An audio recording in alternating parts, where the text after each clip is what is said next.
ইয়াকুলুনা আর-রিবা লা ইয়াকুমুনা ইল্লা কামা ইয়াকুমুল্লাযী ইয়াতাখাব্বাতুহু আশ-শাইতানু মিনাল মাস।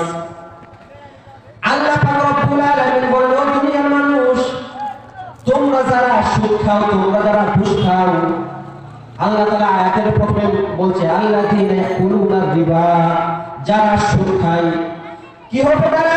লা ইয়াকুমুনা ইল্লা কামা ইয়াকুমুল্লাযী ইয়াতাখাব্বাতুহু আশ-শাইতানু মিনাল মাস। আল্লাহ পাক রব্বুল আলামিন বলেন, কিয়ামতের ময়দানে, হাসরের ময়দানে দেখলেই তাদেরকে মনে হবে শয়তান তাদেরকে স্পর্শ করে পাগল বানায় দিয়েছে। যে মানুষটা দুনিয়ার ভিতরে সুদ খাবে, ঘুষ খাবে, জেনা ব্যভিচার করবে, কিয়ামতের ময়দানে, হাসরের ময়দানে দেখলেই তাদেরকে মনে হবে মানুষটা শয়তান তাদেরকে দুনিয়াতে স্পর্শ করে পরকালে পাগল বানায় দিয়েছে।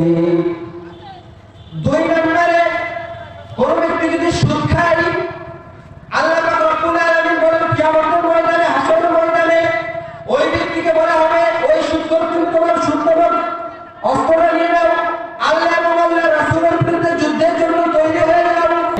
ও সুদখোর, তুমি তোমার সুদ নামক অস্ত্রটা নিয়ে নাও, আমি আল্লাহ এবং আমার রাসূলের বিরুদ্ধে যুদ্ধের জন্য তৈরি হয়ে যাও। তিন নম্বরে, আল্লাহ রাসূল সাল্লাল্লাহু আলাইহি ওয়াসাল্লাম বলেন, কোন ব্যক্তি যদি সুদ খায় তার পেটটা বড় বাড়ির মতো হবে, বড় ঘরের মতো হবে। ইবনে মাজাহ 2274 নম্বর হাদিসের বর্ণনা অথবা 2273 নম্বর হাদিসের বর্ণনা। আল্লাহ রাসূল সাল্লাল্লাহু আলাইহি ওয়াসাল্লাম বলেন, আতাইতু লাইলাতান উসরিয়া বি আলা কওমিন। আল্লাহ রাসূল সাল্লাল্লাহু আলাইহি ওয়াসাল্লাম বলেন, জিবরাইল আলাইহিস সালাতু ওয়াস সালাম আমাকে একদল লোকের পাশে নিয়ে আসা হলো। আল্লাহ নবী বলেন, বুতুনুহুম কালবুয়ুত, তাদের পেটটা ছিল বড় বাড়ির মতো, বড় ঘরের মতো। ফিহা আল হায়াত তুরাবিন খারিজিন বুতুনিহিম। আল্লাহ নবী বলেন, বাহির থেকে দেখা যায় পেটের ভিতরে সাপ আর সাপ, এত বিশাল বড় বড় সাপ, যে সাপগুলো আসমানে তার মাথা, জমিনে তার লেজ, এত বড় বড় সাপ।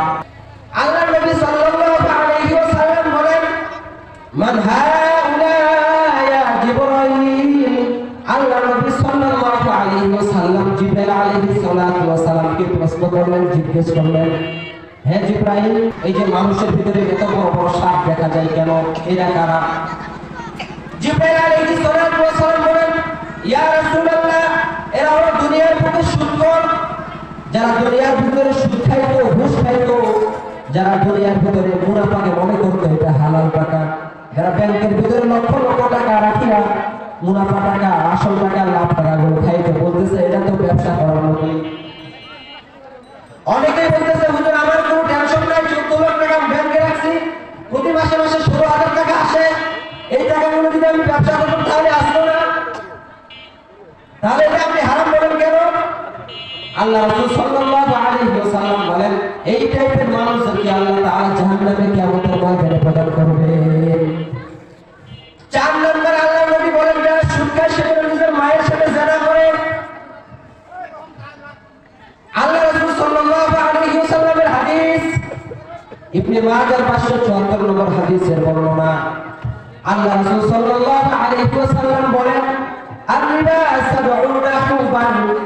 আল্লাহ নবী বলেন, সুদ গুনাহের 70টি শাখা প্রশাখা রয়েছে। আল্লাহ নবী বলতেছে, প্রত্যেকটা জিনিসের একটা স্তর আছে।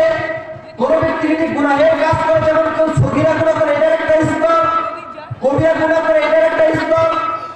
যেমনি ভাবে আল্লাহ নবী সাল্লাল্লাহু আলাইহি ওয়াসাল্লাম স্তর বোঝানোর ক্ষেত্রে আলিফ, বা, তা অথবা 1, 2, 3 এভাবে ধাপগুলো গণনা করছেন। আল্লাহ নবী বলতেছেন, এই সুদখোরের 70টি শাখা হবে, শাখা প্রশাখা, যারা সুদ খায় এদের গুনাহের 70টি শাখা প্রশাখা রয়েছে। আল্লাহ নবী সাল্লাল্লাহু আলাইহি ওয়াসাল্লাম বলেন, সবথেকে ছোট শাখা হচ্ছে আইসারুহা আইয়ানকিহা রাজুলুম্মা, সবথেকে ছোট শাখা হচ্ছে নিজের মায়ের সাথে জিনা করা। নাউযুবিল্লাহ। এইজন্য আল্লাহ তাআলা বলেছেন, আল্লাহ কুলুবুল লা ইয়াফকাহুনা বিহা, সমস্ত মানুষরা এরা হলো গবাদি পশুর মতো, যারা বুঝে না, শুনে না, জানে না, শুধু হুজুরদের উপরে সবকিছু ঠেলে দেয়, হুজুররা জানে আমরা কিছুই জানি না। অথচ আল্লাহর নবী সাল্লাল্লাহু আলাইহি ওয়াসাল্লাম সেই 1400 বছর পূর্বে ইন্তেকাল করেছেন, এখনো হাদিসগুলো জীবিত অবস্থায় আছে। আল্লাহ রাসূল সাল্লাল্লাহু আলাইহি ওয়াসাল্লামের হাদিসকে কেউ উনিশ করতে পারবে না। 5 নম্বরে বলছিলাম, কোন ব্যক্তি যদি সুদ খায় সেজন্য সামান্য পরিমাণ সুদ খাওয়া মানে 36 বার জানা করার থেকে নিকৃষ্ট কাজ করলো। একটা হাদিস আছে মুসনাদ আহমদ, হাদিস নম্বর 22060। আল্লাহর নবী সাল্লাল্লাহু আলাইহি ওয়াসাল্লাম বলেন, দুনিয়ার কোন মানুষ যদি জেনে শুনে অথবা সামান্য পরিমাণ না জেনে হোক, বুঝে হোক, না বুঝে হোক, যদি সুদ খায় সেজন্য দুনিয়াতে 36 বার জানা করার থেকে গুনাহের কাজ করলো।